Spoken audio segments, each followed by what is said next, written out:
Hi, this is Dopamine Coasters here. As you can tell, I'm at Six Flags Great Adventure. This is actually my first time visiting this season because in the beginning of the season, I heard that there were problems with operations, running one train. Some of the rides are barely open.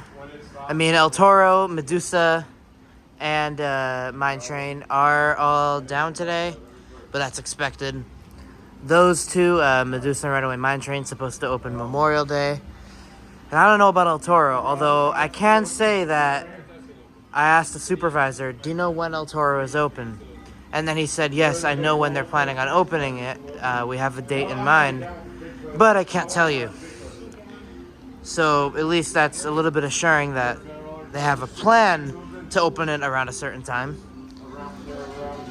And from what I've seen, they've done a lot of tracking and maintenance. Trains are fully repainted.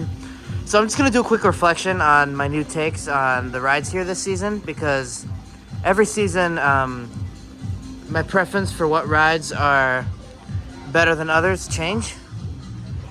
So King to Ka, marathoned over 10 times. I'm here on a Friday, on a school day. It's a field trip day. So operations are really good, running 2 trains on Ka. Those employees are killing it.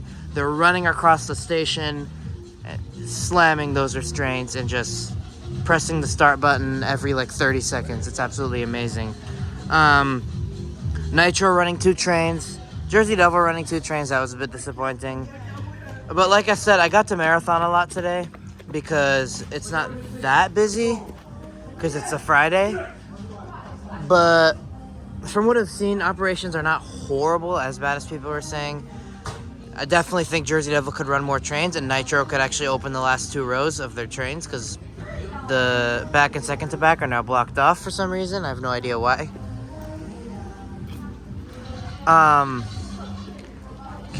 King to Ka, amazing ride.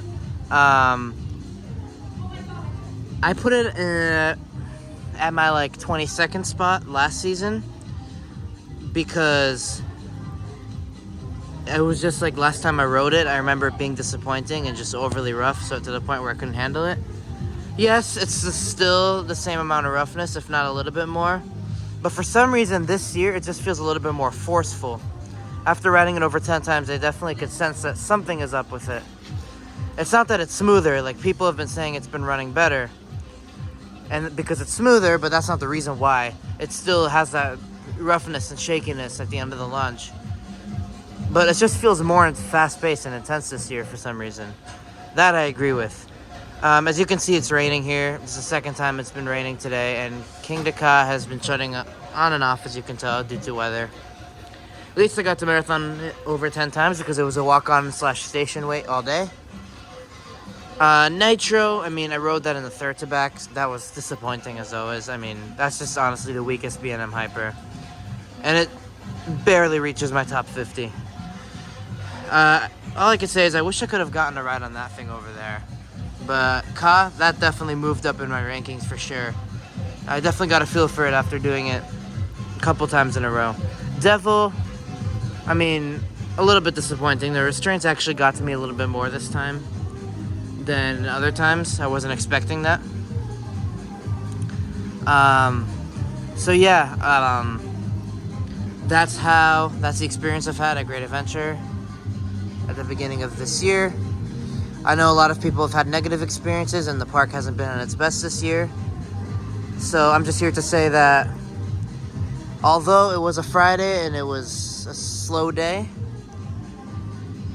I had fun marathoning rides, and it doesn't seem like the operations are as bad as people say it is. Like, this is the norm that I've seen. I mean, Jersey Devil was also running 2 trains at this time last year, so it doesn't say much. So yeah, this was just a quick reflection on how my day was today at Great Adventure, what I think of the park this year compared to other people, and thanks for watching. See you all next time.